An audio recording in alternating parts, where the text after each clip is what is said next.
Imaginez l'Australie, 14 fois la superficie de la France.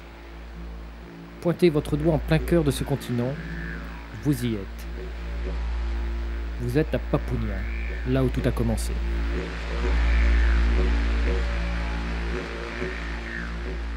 C'est là aussi, autour du vaste désert central australien, que nous vous convions, à la découverte des artistes aborigènes.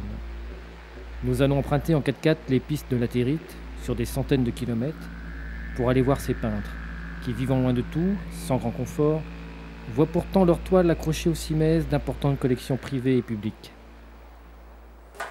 Ne vous fiez pas aux apparences. Ils vivent pieds nus, leurs vêtements sont usés, dans leur maison la propreté et le rangement ne sont pas de mise, mais ils sont grands. Grands par leur connaissance, grands par leur talent.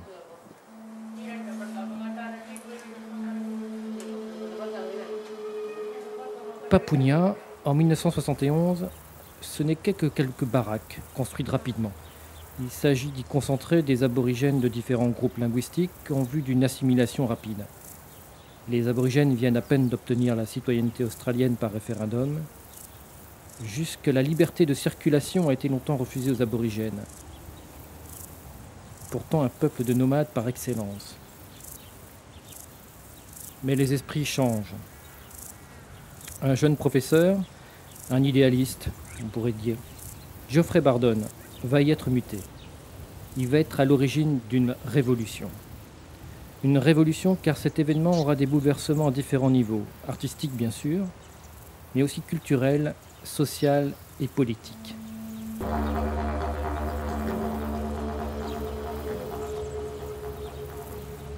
Si l'art aborigène est né sur les côtes, et si encore aujourd'hui une proportion importante des artistes vivent en terre d'Arnhem, le nord tropical de l'Australie, il n'en reste pas moins que sans les événements qui vont se dérouler dans le désert, l'art aborigène aurait un écho bien faible à travers le monde.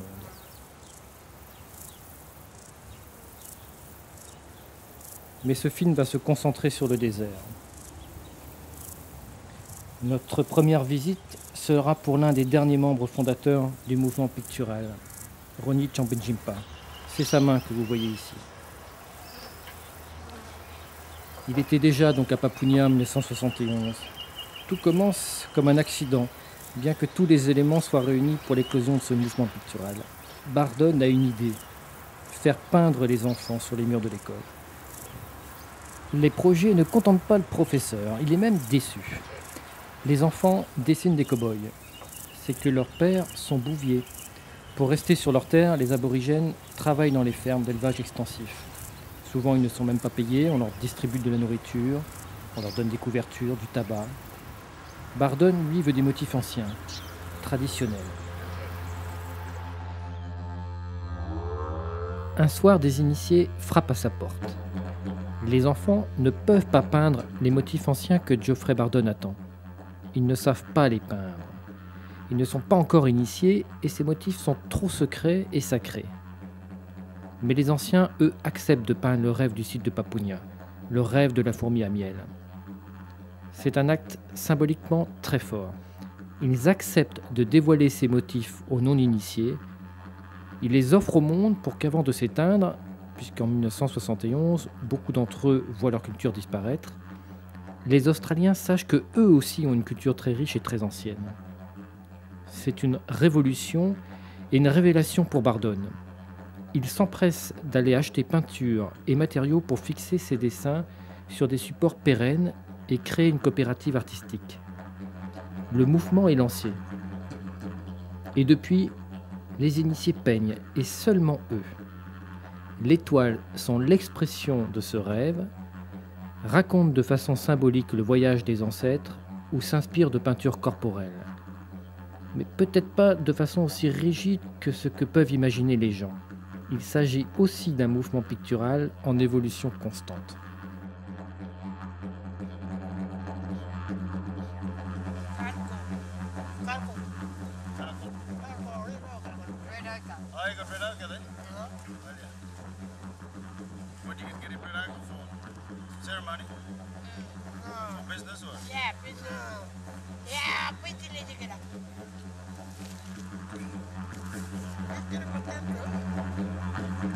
That's Il faut ici faire une parenthèse. Les aborigènes s'appellent entre eux Gidja, Walmajari, Aranda, Yanmatiere, Walpiri, Pintubil, Nyongu. Ils vivent dans des zones climatiques différentes, tropicales, semi-désertiques, tempérées. Ce qui les relie, c'est leur croyance, dans ce que eux nomment Chukurpa. On peut traduire ce terme par 3 notions fondamentales. Le temps du rêve, la loi et le rêve. Cette notion complexe désigne également un espace-temps parallèle et le temps des origines. Il se réfère donc à la fois à une dimension sacrée actuelle et au passé. Les aborigènes pensent qu'il y a très longtemps, la Terre était plate, noire, sans vie. Des esprits qui se trouvaient sous la terre ou dans le ciel, à l'état larvaire, se sont éveillés, sont sortis de la terre ou sont tombés du ciel, et par leur action ont créé la vie et le relief. Tel héros, s'engouffrant ici dans la terre, crée un point d'eau, par exemple, ressortant là, fait apparaître une montagne. Ces êtres étaient donc protéiformes, ils pouvaient changer de forme à volonté. Passer d'une forme humaine à une forme mi-homme, mi-animal, posséder des capacités physiques extraordinaires, puisqu'un ancêtre ver pouvait par exemple voler, un ancêtre poisson marcher et parler. Avant de disparaître, ils ont donné vie à une espèce animale ou végétale qui porte son nom. Dingo, kangourou, liane, serpent. Ce sont ces démiurges qui ont institué les rites et les règles sociales. Le rêve est à l'origine de toute chose. Il donne une explication à tous les phénomènes, comme la pluie, le cycle des saisons. Il est donc la loi. Tout ce qui existe sur Terre a son origine dans le rêve. Les dingos existent parce qu'il y a un rêve de dingo. Et ainsi de suite pour tout. Et une fois mort, on se fond à nouveau dans le rêve. Les croyances aborigènes sont liées au totémisme. Chaque homme descend de l'un d'eux et même est une partie de lui. Ainsi, on peut dire qu'il existe des hommes guana, des hommes kangourous. Les aborigènes pensent que chaque individu est relié à un de ses esprits ancestraux, mais aussi à tout ce qu'il a créé. Par exemple, les dingos, qu'il dit alors être ses frères, et qu'il ne peut donc pas chasser ou manger. Mais aussi des sites, comme les points d'eau, les rochers, les arbres, qui deviennent ainsi des sites sacrés.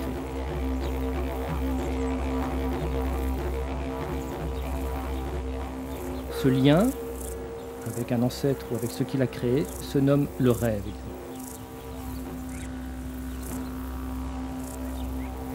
Le pays des aborigènes n'est pas pour eux une vaste zone hostile, mais un lieu baigné par l'énergie des ancêtres. La force vitale des grands ancêtres du temps du rêve imprègne toujours le milieu ambiant, les êtres vivants, les rochers, les points d'eau ou le soleil. C'est pourquoi l'aborigène pense que sa vie est en relation avec tout ce qui l'entoure.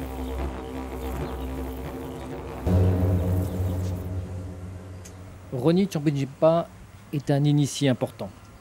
S'il a fait un break important dans sa carrière, près de 5 ans, c'est qu'il s'était lancé dans une carrière politique.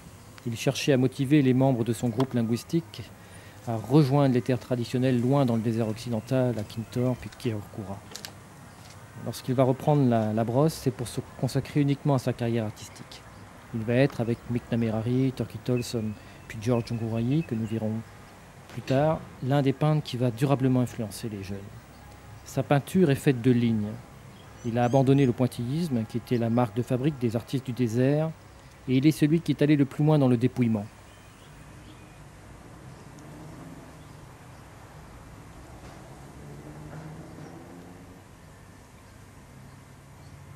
Il en va ainsi des thèmes que vous voyez. Rêve de feu de brousse, rêve de serpent, cycle Tingari et les circonvolutions complexes, évocation du rêve d'eau.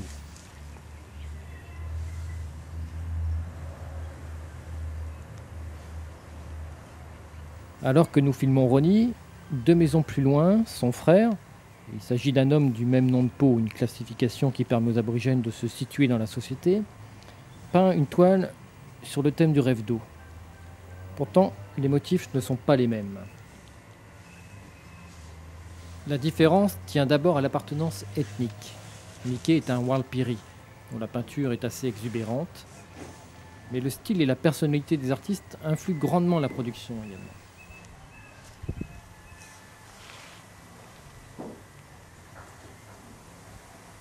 Il est donc entendu que l'art aborigène, celui issu des zones où les aborigènes ont conservé leur culture à peu près intacte, a un sens, une signification profonde dont l'interprétation à nous occidentaux nous échappe. Bien sûr, les gens sont mieux informés, ils ont entendu parler des pistes chantées, des histoires du Dreamtime, du temps du rêve. Nous allons revenir sur ces éléments, mais nous souhaitons que le spectateur s'interroge avant.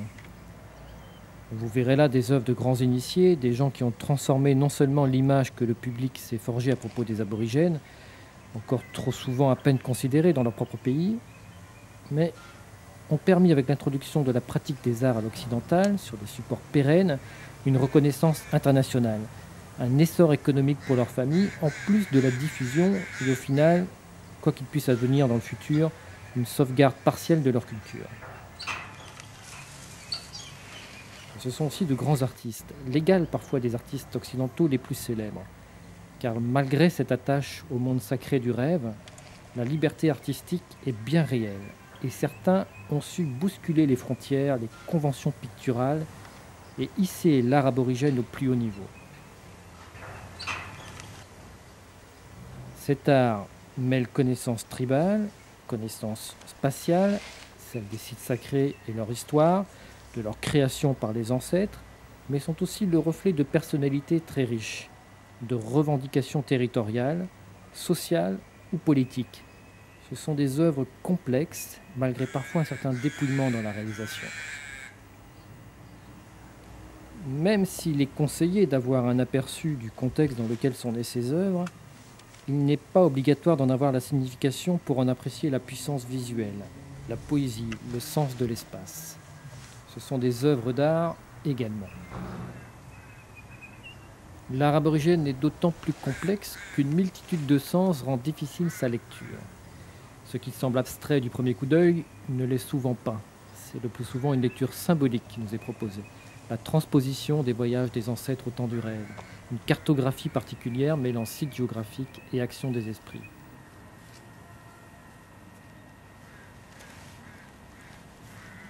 De même, lorsqu'on reconnaît un motif figuratif, le sens ne s'arrête pas à la représentation d'un animal. Le but n'est pas simplement de s'approcher le plus de la réalité, ce qu'on trouverait en Occident.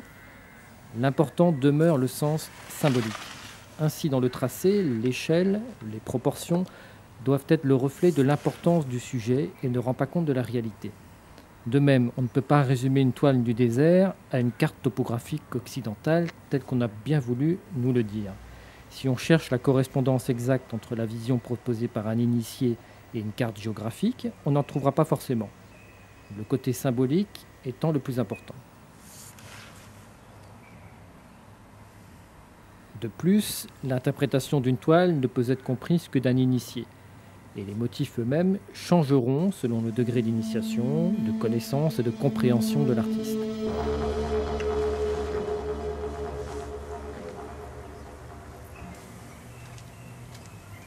Ronnie a influencé les artistes de son ethnie. Nous sommes en présence ici de Walala Jappaljari.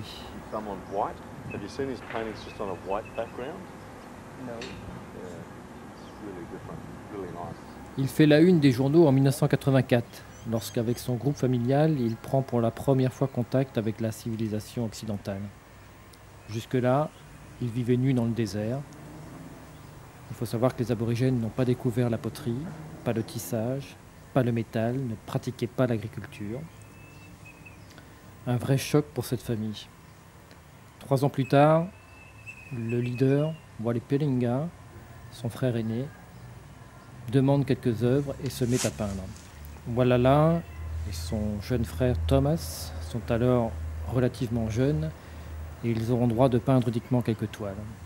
Chez les membres de cette ethnie, les Pintubi, on ne laisse pas peindre les gens à moins d'avoir environ 35 ans. Il faut d'abord maîtriser les connaissances tribales. Il se remettra à peindre ses propres œuvres en 1996. Mais le style a considérablement changé.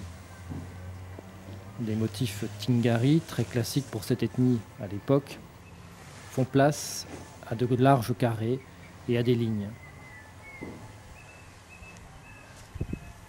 D'où viennent ces motifs? Les explications sont nombreuses. Pour certains, Walhalla a subi de nouvelles initiations et a incorporé dans sa peinture des nouvelles connaissances tribales. Pour d'autres, c'est le mariage avec une femme d'une autre ethnie, une Warlpiri, qui lui a donné accès à de nouveaux motifs, ainsi qu'une visite en ville où il a pu voir des peintures occidentales. Quoi qu'il en soit, son style a profondément été modifié. Charlie Djapangati est lui aussi un artiste accompli. Son geste est délicat, précis, et le rendu assez proche des productions actuelles des hommes de son ethnie, les Pintubi.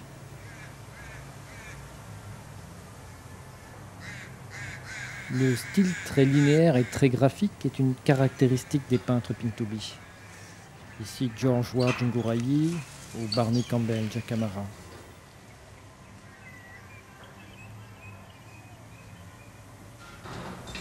Les artistes sont regroupés en coopératives.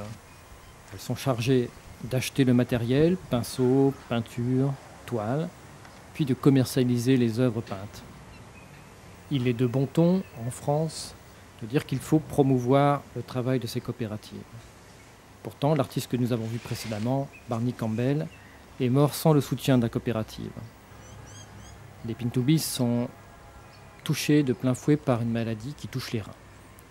Les 2/3 des membres masculins de cette ethnie doivent se faire soigner. À l'époque, quand Barney est touché, on ne lui laisse pas le choix. Ou il quitte la communauté où il vit, située à plusieurs centaines de kilomètres de la seule ville où il y a un hôpital, ou il meurt. Barney choisit d'aller se faire traiter en ville, où malheureusement peu de membres de son ethnie vivent.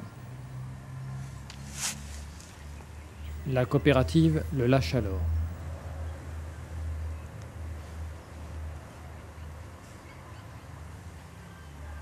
Barney va finalement trouver des galeries pour le promouvoir, mais il est également exclu d'une partie des expositions prestigieuses et du second marché, et cela de façon injustifiée. De même, dernièrement, la presse australienne s'est fait l'écho d'une jeune artiste. Elle avait accepté de peindre pour une galerie. Du coup, la coopérative ne lui laisse plus que quelques petits formats, ce qui est insuffisant pour nourrir sa famille.